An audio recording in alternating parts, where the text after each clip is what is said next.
Hi friends, thanks for returning. When we last left off, we promised the Grand Tetons. So without further ado, let's head out and seek those views. All right, it is now it's after 4, probably not quite 5 yet, but we're going to now go out and do some fun things. And I actually found out on accident something really cool, and I confirmed it with a campground host that my suspicion is correct. And that's the first thing I'm going to be doing. But there's several historic locations here in the park that I've noticed on Google Maps and studies from the past when I came here. The first thing I want to go drive by, we've been to once on a previous video, but I didn't know a back way to get to it. And that's how we're going to start off, because the other 2 locations aren't far away.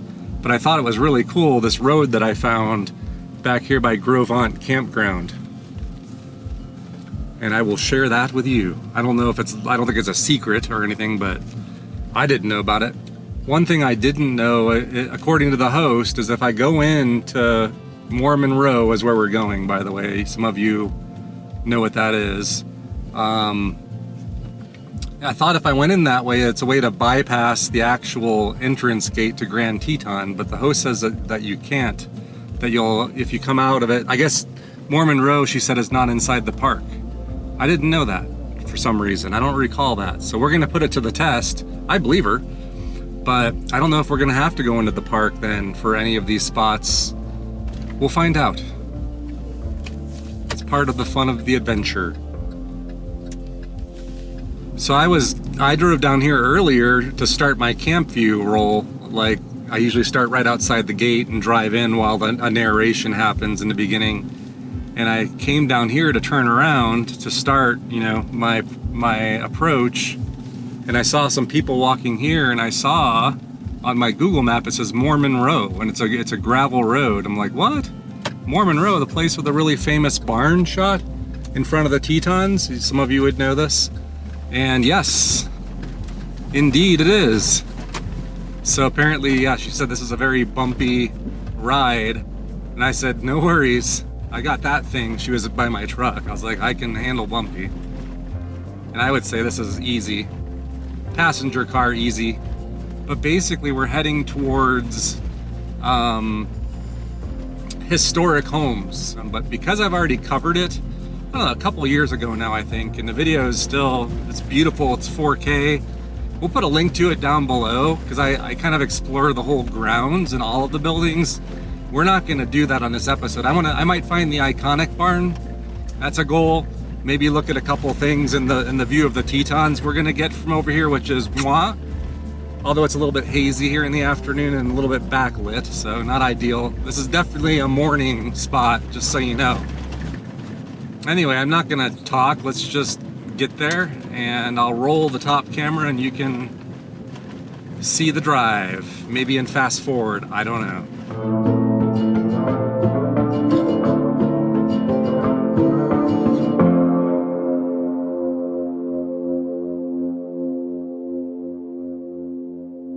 All right, so here's the scene before you, this really idyllic landscape.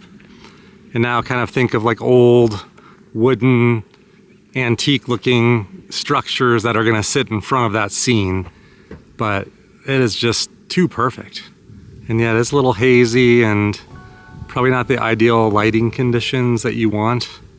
But I'm telling you, at sunrise, this is the jam on a good sunrise.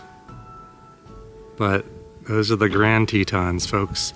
See how it's at that flat plane? It's just perfectly flat, and then bam, in your face.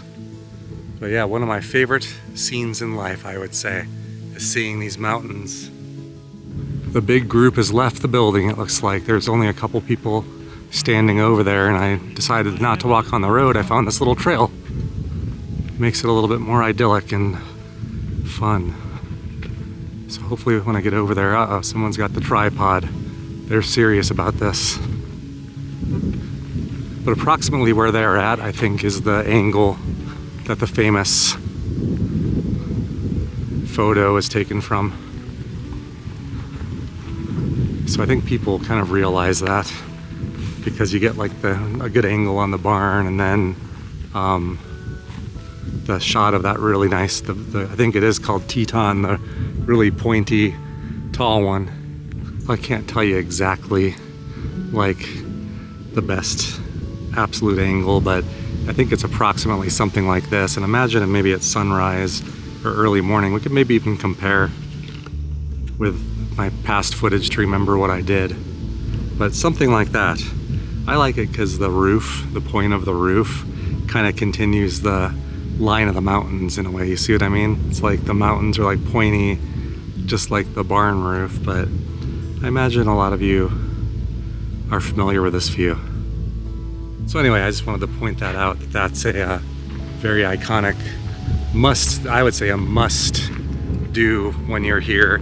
Last time we walked around the buildings, I poked my head in them, read signs, conveyed information. So I'm not gonna redo all of that here, but I really, if this is interesting to you, down that ways and over here are more historic buildings, and I don't remember all of the details. We'll come peek at these, but basically, I think the gist of it is Mormon settlers, maybe late 1800s, but certainly into the 1900s, living out here in this beautiful landscape, at least during summer.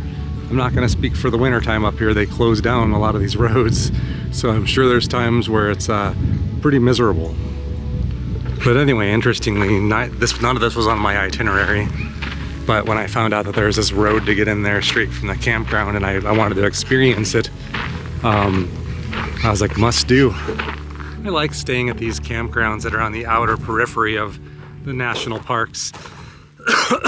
So just to correct something I said, and maybe to correct the lady, we are inside Grand Teton National Park. That's a fact, based on my looking at my Onyx Off-Roads map and who owns what land. I was like, oh, if it's not the national park, maybe it's national forest, and I could fly my drone here and get shots of that, which is something I'm going to be scouting out tomorrow in national forest land to see what I can do, because there is some, you know, out this ways, I think. But basically, this is national park, so it would be illegal for me to fly my drone in here, so I'm not going to. But the next best thing I can do is walk with my gimbal and get you the shot. And way down the road there's like a popular spot. There's tons of old houses and buildings.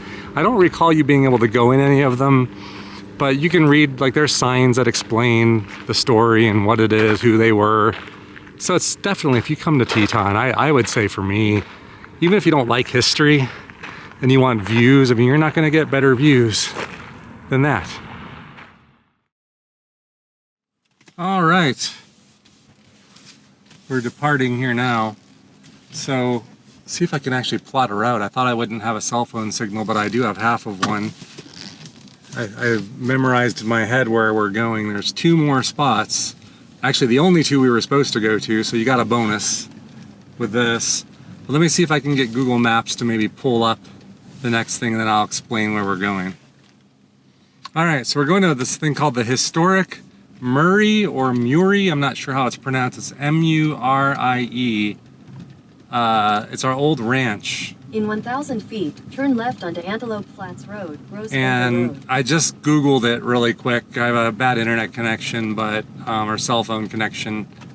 And all I really found about it, there was I guess the Muries or Murrays were a couple that moved there and started a ranch in 1945. So we're not talking like 1800s or anything, but they decided to remove the fences from the property to allow wildlife to pass through. I heard the road there might give you a shot at seeing wildlife early in the morning, if I remember my previous studies of this, like from 2 years ago. But basically something like that, and the guy had a studio there. I think it had something to do with conservation efforts and stuff like that. So either there'll be interpretive signs there and we can learn more, or you know, this is just meant to be casual. So that's why I'm not really like prepared. I haven't had time to research with like this planning this epic trip and all of the campground research. So hopefully you forgive me. In a quarter right, our turn is coming up. This is just a few minutes away from Mormon Row, by the way. At Moose Junction, that's it. That's where we're going into. Maybe because there's mooses there, and maybe that's what I remember, is maybe that's a good place to go. Oh, park headquarters, Jenny Lake. So maybe this is where the gate's gonna be. But I don't know if we are gonna go that far though. Or maybe a gate, I don't know.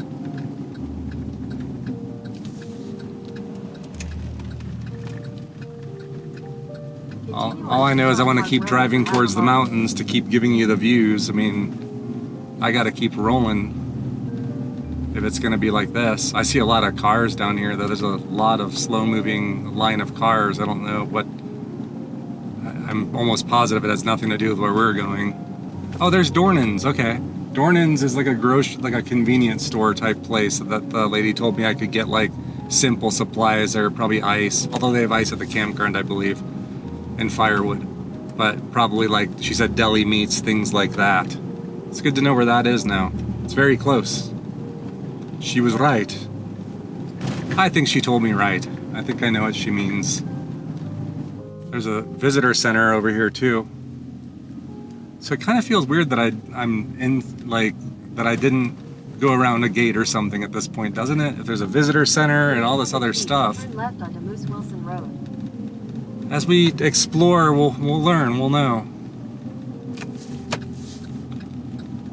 Let's see, there's a sign right there for... Oh, entrance station is up ahead, so we are actually not... I don't think this person understands the right of way here, of how things work. I didn't have a stop sign back there, I don't think. But anyway, I think it's gravel too where we're going, like right here. I don't know if there are hours or not.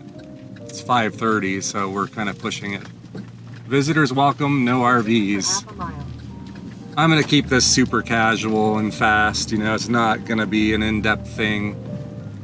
I know I keep repeating myself with that, I apologize. But I'm pretty sure I heard that this road, might be a good place to see wildlife early in the morning. Something is telling me that's true, and I don't know why that sticks out and I remember. But I do. I'm gonna say Murray, not Murie. I always choose wrong though, so that probably means that it's Murie and not Murray, but Murray sounds more common to me in popular names, so... Oh, did they find some wildlife or something, or... I wonder if they see something.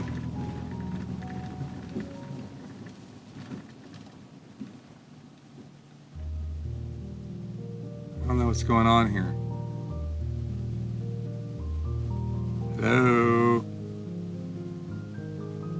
Anybody home? I don't trust parking around these people the way she's driving, to be honest. I don't like that at all. No, sir, I do not. People really are interesting, aren't they? Alright, so we are here, we're parked, and there are some interpretive signs, so maybe we can learn a thing or two on our casual exploration. Alright, here we are. So basically this is a conservation theme, basically. These people, the Murrays, Olaus and Margaret, bought the ranch in 1945. It was known as the STS Dude Ranch at the time. And basically they held Wilderness Society meetings here and held conservation discussions that led to the protection of America's wild places. So basically it's a base camp for conservationist leaders. And here's an overview of the actual area here. I'm gonna start with this building over here. I didn't make a mental map or study the map really, and I don't have a printed out one, so it probably said exactly what this building is, but I don't know. There is a sign over to the right that says private residences, but these do not. So What is this? This is Marty and Oles's. This is their house. So this is where the two lived. I'm assuming this is around a 1945 relic. I don't think you can go in. Oh, they offer tours at 11 a.m. and 3 p.m. beginning here. So I wouldn't be surprised if you get to go inside. Ew, there's like smudges on the window of people's nose stuff. Grody. I'm not gonna press my face up against that. But there's the best I can do. You guys see anything cool? And then over here is another house. I'm sure, let's see if it says what this is. This is Klaus, oh, this is a studio actually. So I saw a picture earlier of him in a studio, so that's neat. It's a pretty little cabin. It's so pretty back here. You don't have the mountains, but you have like the log structures and the pine trees, and it's that woodsy feel that I love. And I think this is an old garage, and it's an office, I think, now. So here's a plaque, National Historic Landmark. But yeah, here's all the other little log cabins and old structures.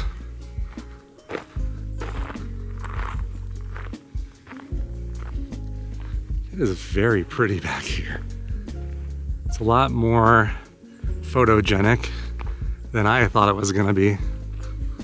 I didn't think to bring bear spray with me though, in a place like this, but highly unlikely I would need it. Because bears know when conservationists have been around, so they avoid causing problems, right?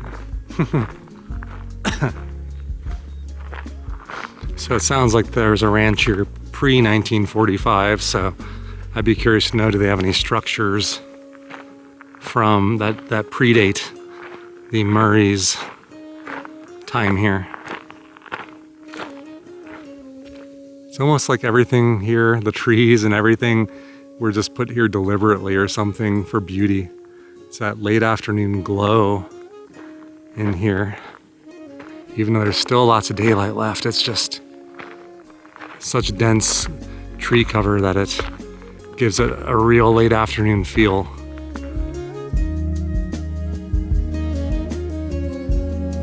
Does this have a sign on it? This would be frame cabin, so I'm guessing a guest resident. It says guest residence right there. Thank you. Oh, it's a private space, it says. Huh. So I'm guessing maybe, can you stay here today, or do they still do conservation efforts and let guests stay here? Probably is my guess, but very simple, beautiful cabin. Kind of in the center now, I think, of the complex, the ranch. And then most of the buildings seem to be over this way. I'm gonna guess there's more guest cabins. I don't know if they're private or not. Nothing says that, so let's continue. You do feel like a weird peace here. More so than a lot of places, or I don't know, I just feel a calming effect. The good vibes for some reason. And then there's more here. I assume the grill and stuff shows that maybe there's more. I'm guessing active conservation. I don't know if there's any signs that describe that, or maybe it said it on the main sign. I didn't read it in its totality, but it's the homestead, which was one of the ones on the map. Let's see. Yeah, it says private space once again, but there's a sign here that says it's original cabin 1920 to 1945. Anyway, I'm still enjoying it tremendously. The song Country Road. I don't know if that's the title, but the John Denver song, Country Road, Take Me Home. I don't know, it just popped in my mind right here. There's lots of songbirds here too, singing songs. It's wonderful. Absolutely peaceful and wonderful. Just my speed. I love this kind of thing. See, I'm getting older. All right, so I'm gonna call the Murie Ranch complete for our exploration. There's not much we could do anyway, because each thing was like a private, you know, occupied space. And I feel like a creep, even though I think you're totally entitled to walk around, but I feel like a creep doing it. There's one more location that I want to go check out, and then I get to eat dinner. I'm hungry. So I gotta, looking forward to getting back to the campground. It should be a lot cooler by then, hopefully, but we'll see. Make me some hot dog delight. Again, my specialty. All right, the next stop that I wanted to check out is something called Menors, M-E-N-O-R' Ferry, F-E-R-R-Y. Menors Ferry or Menors Ferry. It's a historic spot that I didn't get to see last time. Continue for half a mile. This one I didn't do any quick internet research. I wasn't even sure I could get directions to pull up, although it did somehow miraculously. But so we're just gonna wing it and hope they have like a sign that generally describes what it is. But my remembrance is I think it might be some buildings or something from maybe the same era as Mormon Row, something like that. But boy, am I, you know, not studied up on this one. But these are all, if you look at Google Maps, you'll see pins that people put up all the historic spots. So when I'm planning, I just kind of say, oh, there's this spot, and it goes on a spreadsheet. And then if I have time later to research it before the trip, I'll circle back around and do that. But these did not get any FaceTime, unfortunately. But that's okay. This is a scouting mission anyway. Oh yeah, we do have to go through the entrance gate. It's right down here. That answers the question. So the lady, the host, was absolutely correct in what she meant. So my clarification is Mormon Row and all this stuff is inside Teton National Park. If you look at the land boundaries, just outside of the entrance gate. And I'm pretty sure that's what she meant. Maybe she even said that. I just didn't really listen good. Ah, there's my National Park Pass. It actually expires this month.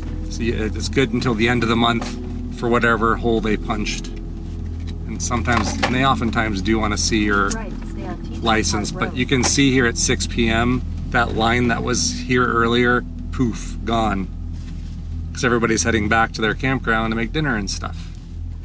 In a quarter mile. That was easy. Really easy. I wonder if Jenny Lake has calmed down. I'd never even set eyes on the lake. It's how much I dislike crowds. But, and I'm pretty sure the boat ride is probably over by now. Continue on Menors Ferry Road for half a mile. Menors Ferry is how she's pronouncing it, but we know she mispronounced for sure Gros Ventre. She said Gros Ventre, which I confirm with a local, Gros Ventre, which is very close to the French. You're just not doing the part. Gros Ventre. Oh, okay, so this actually has to do with the chapel that we're about to see. It's an old photo actually, so you can actually see proof that it's old, but basically this chapel was built in 1925 and held its first service on July 26th. So this would have like serviced dude ranchers and tourists. And they still have services here in the summertime.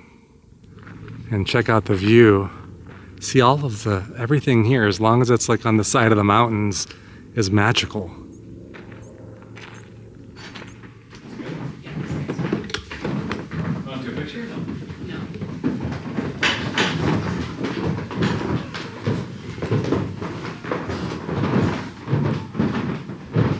Wow, look at the way they did this window here with that background.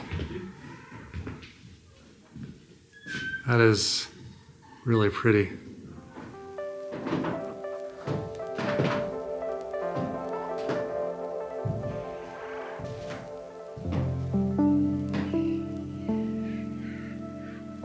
So that was pretty neat. Smelled 1925's old. That kind of old musty old wood, old building smell. It's really quiet in there. I didn't want to talk because there, people go in there and worship and stuff, so I wasn't sure, so I was just quiet. I'm kind of understanding my way around now. Mormon Row would be this way, in that big, like, those hills back there, or mountain. That's like what we see from Gros Ventre Campground from the other side. The thing that I was surmising was the big belly, when I was wrong. We're on the other side of it. But that Mormon Row road, the gravel road, runs behind it.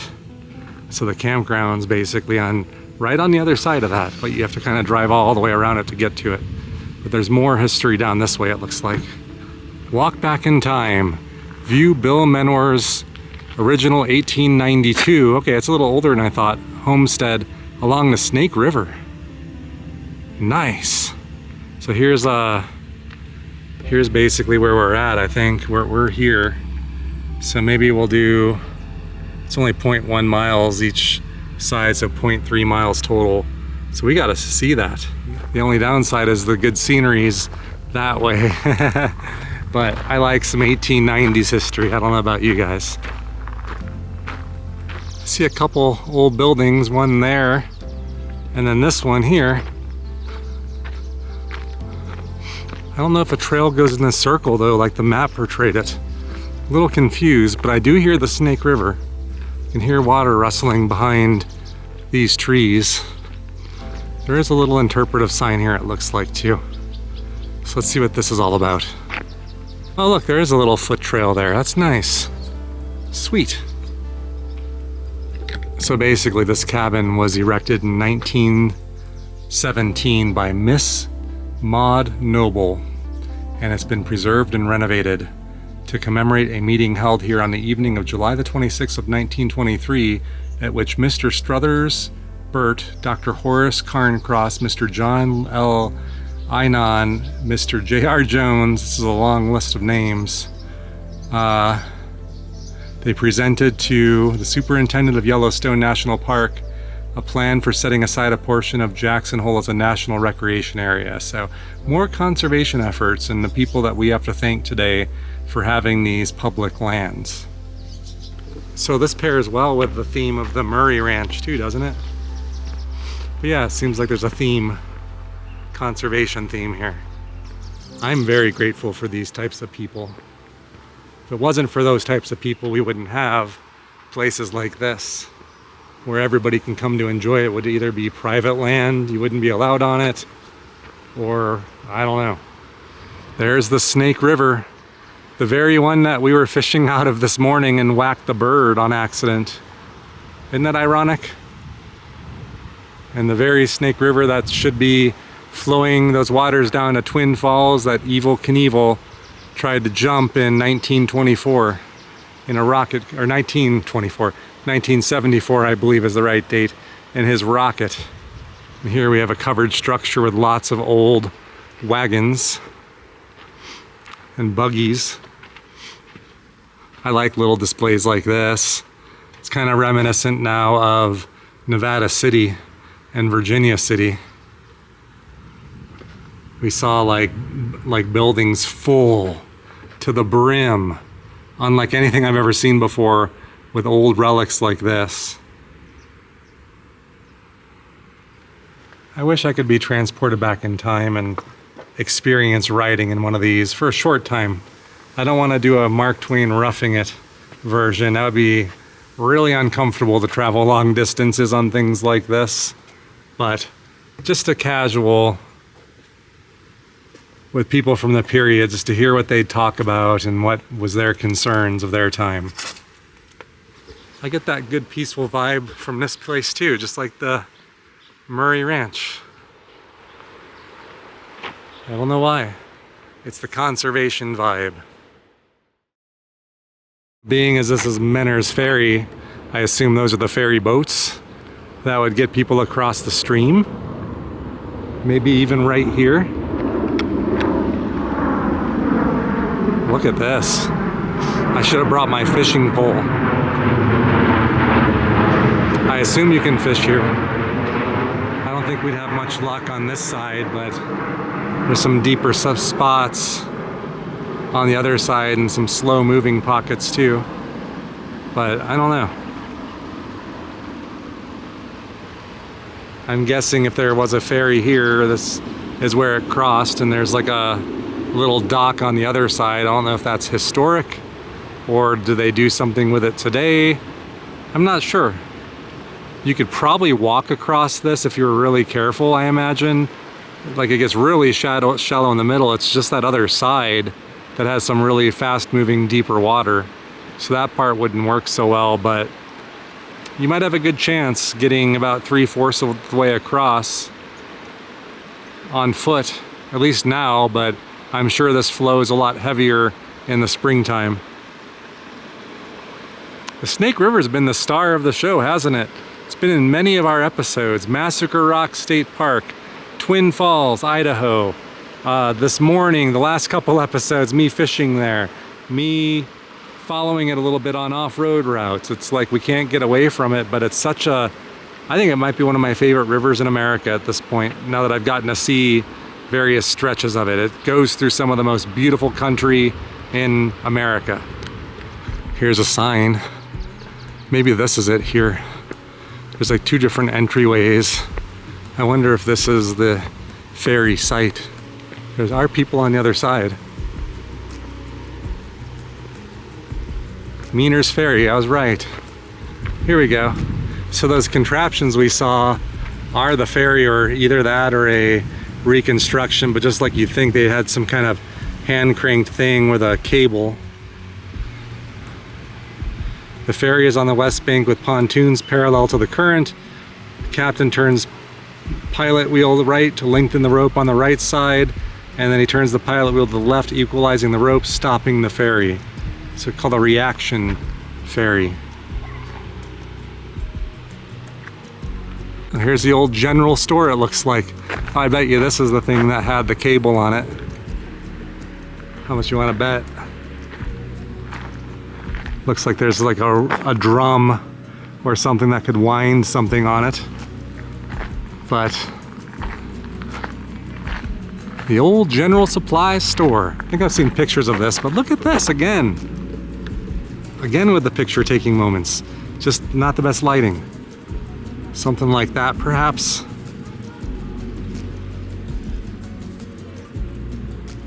It's the most photogenic park of all time. I mean that sincerely. Let's see what this is. Staying cool. This was where they stored food here from animals and the elements. He preserved root crops cooled by ice that he cut during winter.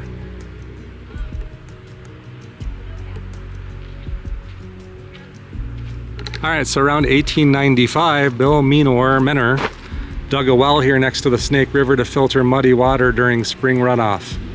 So I'm guessing that's his handiwork, is this well. Very cool. And then you got the general supply store. 1905 is a date that I see on that wooden sign. This has a padlock on it, but we can actually kind of see through the window here. You can see better than I can at the moment. Hopefully that comes out good enough for video. That's the inside of the store. I think the last thing on our tour here is the actual ferry. A replica perhaps, I don't know. Oh, and there's a little sign that talks about the general store here, I bet. Store owner Bill Menor, prone to he was a swear, he had a nasty mouth. Ran the store in the early 1900s. I guess that's Holiday Menor. And here's the actual ferry boat. Those pontoons look like they could be original. I don't know if the whole thing is. I don't see any signs for this thing. So even if it's a replica, it's still really cool. But I wouldn't be surprised if it's got some original bits to it. That wood definitely looks kind of weather worn and used.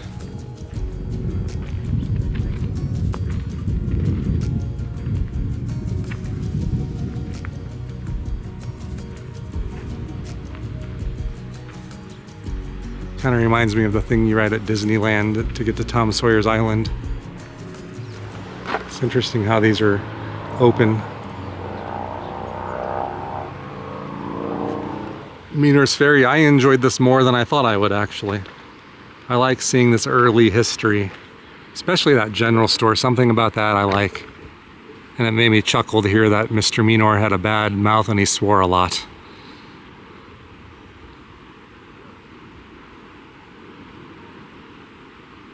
All right, we did the full circuit. It was easy, you see. It's exactly what I was thinking for when I picked this for this video. But I'm telling you what, I gotta get back to the campground. And I'm gonna try to do another really early morning kind of off-road, dirt road through a national forest somewhere north of here, which really requires me getting up really early, like 5 a.m. hour, probably earlier tomorrow for my first stop. I don't want to give away all the surprise, but so yeah, we're just gonna go back to the campground and wind things down. We'll see if the neighbors arrived yet. I'm nervous about it. I always get nervous when I am waiting to see who shows up.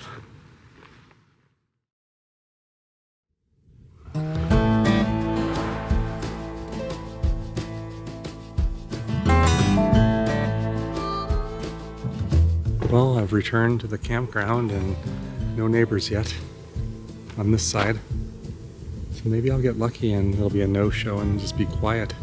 Or if it is someone, hopefully they're just quiet. But we'll see. Really pretty back here this time of the day now that it's more shady, but you've got light coming through from where the mountains are. I like it. I like it a lot. It's a very peaceful place at the moment.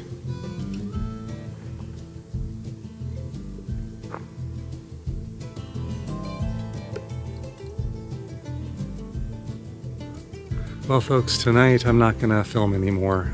I think I earned some peace and quiet. All I have to do is back up the clips from this outing we just did this afternoon and then I'm done. So I already got ahead on that. And eat dinner. And then I get to go relax, I hope, for a couple hours. Maybe play I brought my Nintendo Switch and I haven't played a single thing this whole time. So I need to rectify that. So anyway. So tomorrow morning I'm gonna get up early and if all goes according to plan, it should be next week's video. You know the drill by now, hopefully, if you've been following along with my Campview Northern Tour 2025 here on the Cactus Atlas. Thanks for tuning in again and I'll see you on the next one.